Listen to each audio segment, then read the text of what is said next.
Stories of ships stuffed with treasure from an era long ago rarely live up to the hype. Lost more than 3 centuries has broken out this morning after analysts confirmed the identity of the sunken Spanish galleon San Jose, known as the world's richest shipwreck. Beneath the waves off Cartagena lies a shipwreck worth more than $17 billion. The San Jose galleon, a warship turned underwater vault. Loading gold brought up from the west coast of South America, and it was there for a very long period of time, so it stored a lot of gold.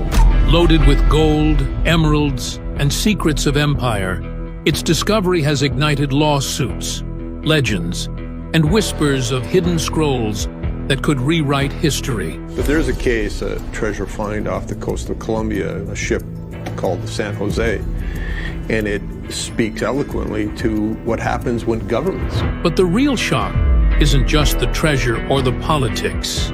It's what divers say they uncovered sealed in crates, something no one expected to find after 3 centuries. The $17 billion mystery ship.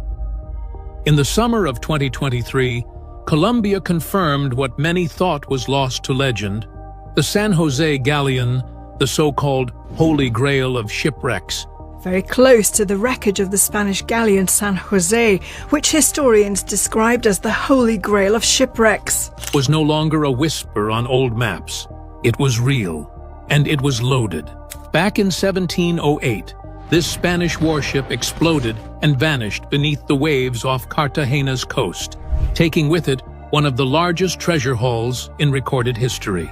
We're talking about more than 11 million gold coins, chests of emeralds, and priceless relics ripped from South America's colonial mines.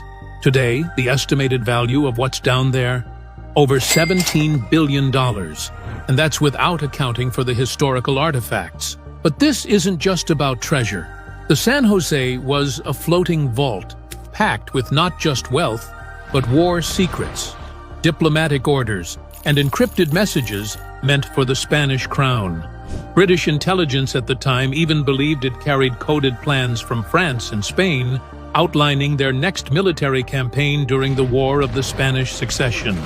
And then there's the ship itself, a 62-gun galleon, part of the infamous Silver Fleet. More fortress than freighter, the San Jose wasn't going down without a fight. But it ran into a British warship, which quickly sank the San Jose. Nearly all of the 600 people on board died. Yet, during a heated naval clash with the British, a direct hit to its powder magazine sent the entire vessel into a fireball, raining splintered timber and cannon iron into the sea. Survivors from the British fleet described the explosion as so massive, it lit the horizon like a burning cathedral. But even after the wreck was first detected in 2015, Colombia kept the coordinates classified for years.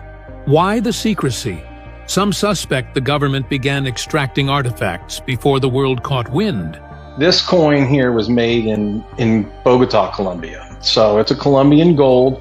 And that theory gained weight when whispers began circulating. Rumors of certain items being pulled before any official footage aired, including one sealed crate marked with a royal insignia. And just when you think this is a cut-and-dry case of treasure recovery, the international chaos kicked in. Spain rushed forward with claims of sovereign ownership. Colombia countered, saying it lies in their territorial waters. And then Bolivia's Cara nation stepped in, arguing the silver came from mines where their ancestors were forced into brutal labor. The legal fight now stretches across 3 continents. But the real twist? This isn't just about what the ship carried. It's about what the divers found when they finally reached the wreck. And what they found wasn't just gold. What divers actually found. When Colombia's naval archaeological team descended 600 meters to the wreck of the San Jose, a team of international experts, the Colombian Navy and the country's Archaeological Institute discovered the wreckage last week near the island of Baru. They weren't just chasing gold, but even the most seasoned divers couldn't have predicted what lay beneath centuries of silt and salt water. The first shock? The ship was eerily intact. Unlike most wooden wrecks that crumble into fragments, the San Jose had been preserved like a sealed tomb, thanks to low oxygen, deep pressure, and a thick blanket of sediment. And yes, gold coins were there, glinting faintly beneath coral growth. But scattered between the treasure were artifacts that told a much bigger story. Stories of ships stuffed with treasure from an era long ago rarely live up to the hype. But as Wendy Urquhart now reports, this true story about a Spanish galleon laden with real treasure. Chinese porcelain vases with Kangxi markings, blue and white ceramics traced back to Jingdezhen, the same city that once supplied emperors. That raised eyebrows fast, because while the San Jose was Spanish, its cargo held the fingerprints of global trade. Historians quickly traced the likely route. Chinese goods sent to Manila, loaded onto galleons in Acapulco, shipped across New Spain, and packed aboard the San Jose for its return to Europe. This wasn't just a warship, it was a floating connection between 4 continents. Then came the silks. Some bore Arabic inscriptions, evidence of trade reaching as far as the Middle East. A few fragments even carried faint dye patterns resembling Persian motifs, hinting at cargo that crossed empires before sinking into silence. But not everything was about trade. Personal items recovered told of lives cut short. A gold rosary still clasped in a corroded hand, a leather pouch with a rusted compass inside, and a diary so damaged it barely held together. Nearby, skeletal remains lay within twisted beams, silent witnesses to that fiery night in 1708. Forensic reports later suggested one body was likely of African descent, a stark reminder of the forced labor that powered Spain's empire at sea. Then came the sealed crates, still unopened. One bore a lead stamp of the Spanish crown. Another was found locked with brass hinges and reinforced with lead strapping. In leaked RO footage, divers spotted what looked like tightly wrapped oilskin bundles stacked inside. Could these be the same classified dispatches mentioned in British reports? Orders for troop movements? Secret intelligence between Madrid and the colonies? We don't know. Not yet. But when the government suddenly restricted access to all underwater footage, things got murky. A few anonymous sources claim to have seen metallic objects of unknown shape and oilskin scrolls with cipher marks. Officially, no comment. Unofficially, the San Jose had just gone from a treasure wreck to something far deeper. Secrets in the sand.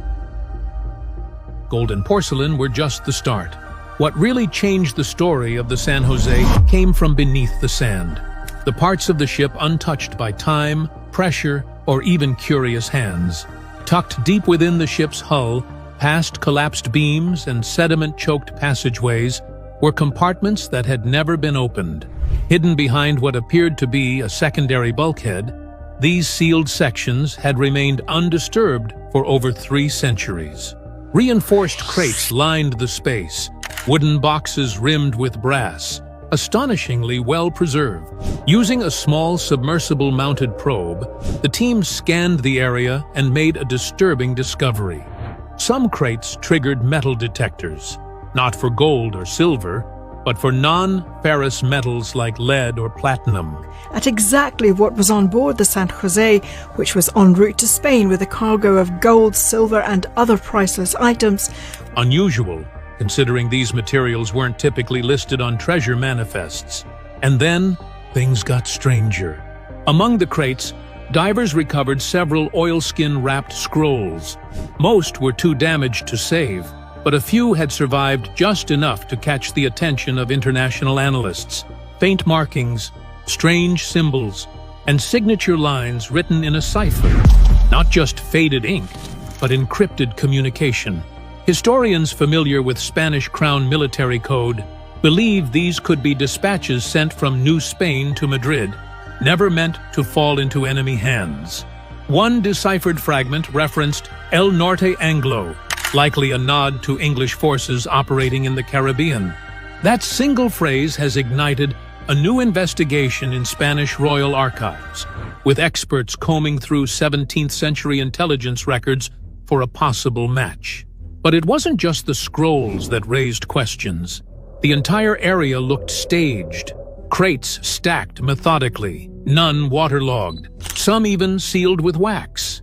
This wasn't accidental preservation, it looked deliberate, which leads to a theory that's been gaining traction, that these sealed compartments weren't for treasure, they were for secrets, possibly scientific instruments, possibly prototypes, or maybe they were just decoys. Some naval historians suggest Spain often packed fake treasure chests to confuse pirates and enemy navies. It was misdirection by design. Then there's the whisper spreading fast. A second ship, launched days before the San Jose, carried the real treasure under royal escort, slipping into the Pacific unseen. And the San Jose? A sacrificial decoy meant to explode and distract. Far-fetched? Maybe. But the missing emerald crates and half-accounted gold have experts looking twice.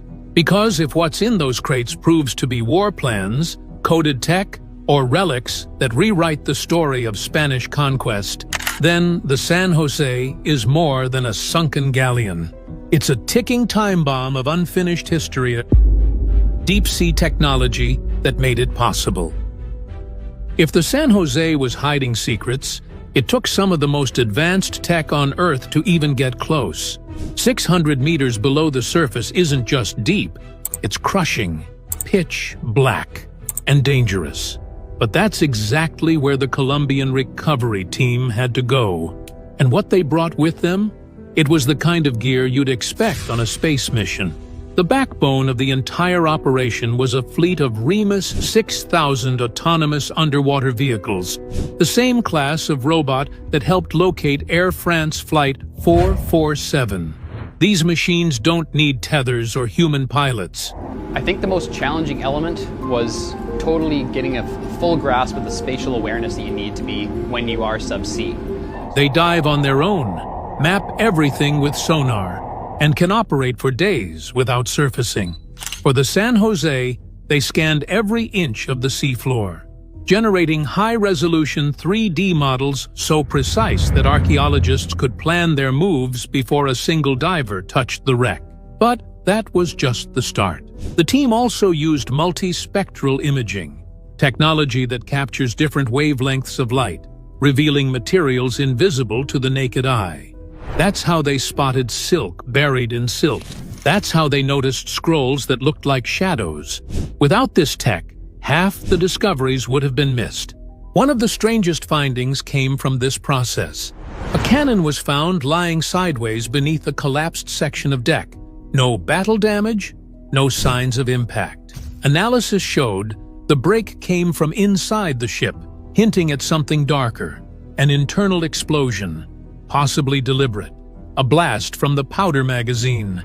The same explosion British sailors described as lighting up the sea like fire from below. But now, the pattern suggests it may have started inside the hull, before the enemy fired. To handle the most delicate artifacts, ROVs, remotely operated vehicles, were outfitted with surgical suction tools. No clumsy grabbing. No scraping or shifting. New technology has made it possible to get a much closer look at exactly what was on board the San Jose. Items were gently lifted from the seabed using low-pressure vacuums, then sealed inside controlled capsules to prevent rapid decay. And because GPS doesn't work at that depth, engineers built an acoustic grid, a sonar-based tracking system that let them navigate in complete darkness. Every artifact tagged, every movement tracked, nothing left to chance. All this happened while political tension flared above. Legal teams watched every move. Cultural watchdogs demanded transparency. Yeah, so it is already a long legal fight, but experts say, listen, possession is 9/10 of the law, right? The entire recovery was filmed, time-stamped, and cataloged.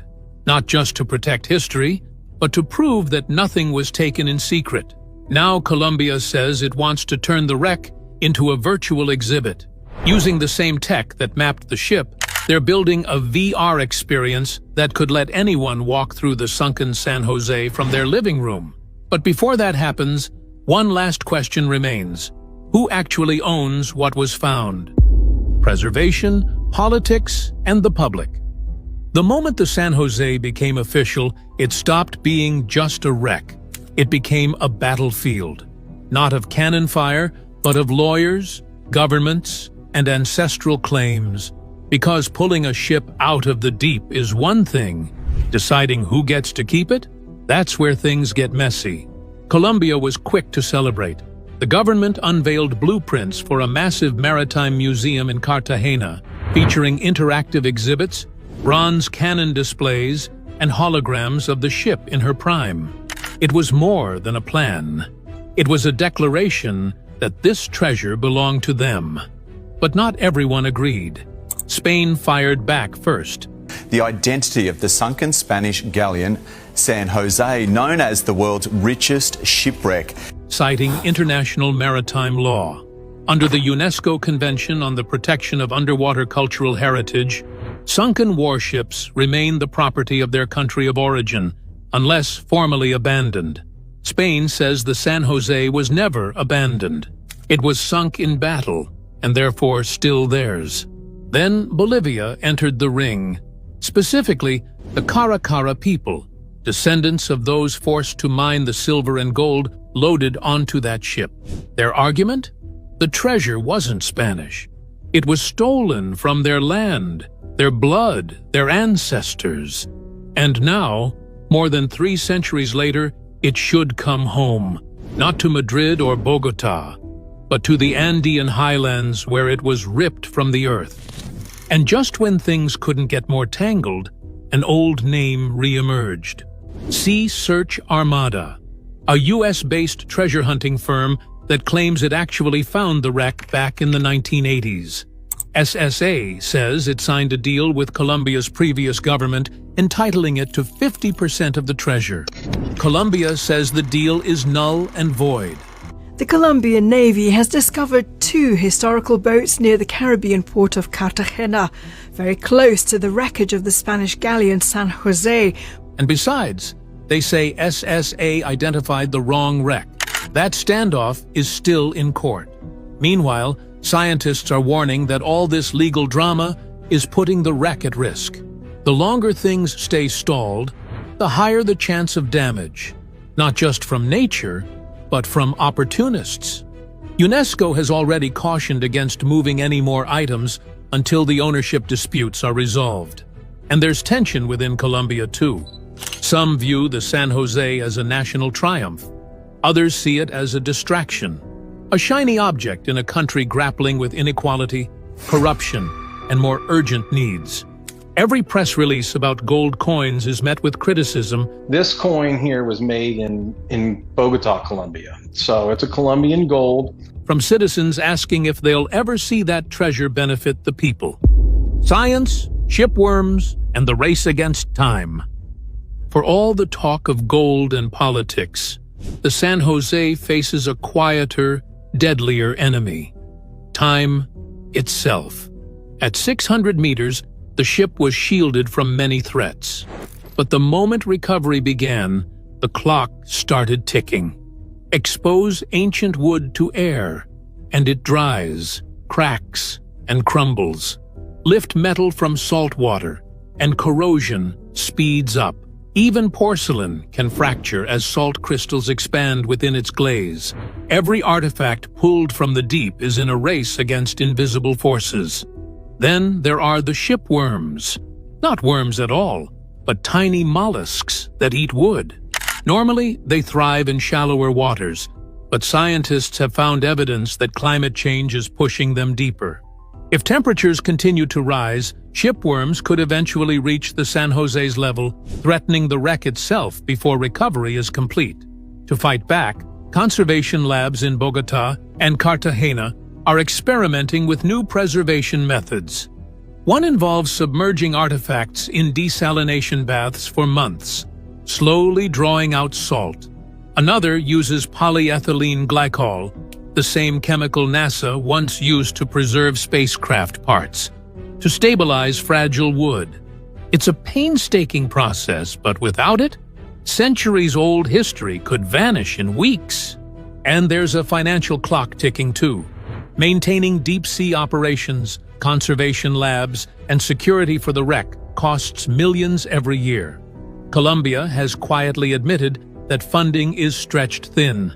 Some officials have floated the idea of private partnerships, but critics fear that could open the door to commercial exploitation, turning heritage into merchandise. San Jose would have carried gold, would have carried silver from the mines of Potosi. Meanwhile, international scientists are calling for a digital safeguard, high-resolution 3D scans of every artifact and structure, creating a permanent record even if the originals degrade. The Colombian team has already scanned sections of the hull and a handful of cannons, but digitizing the entire wreck is a massive undertaking that could take years.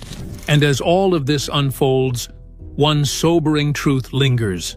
Even with today's tech, some parts of the San Jose may never be raised. The hull is massive, fragile, and fused with the seabed. To pull it all up intact would risk shattering it completely. Which means, in the end, the greatest treasure of the San Jose might not be gold or emeralds, but knowledge. Knowledge locked in wood, metal, and silt, waiting for science to preserve it before the ocean swallows it again. Was it truly sunk by enemy fire, or was it sacrificed as a decoy? And most importantly, who should the past really belong to? Subscribe now and share your thoughts below. The debate is only just beginning.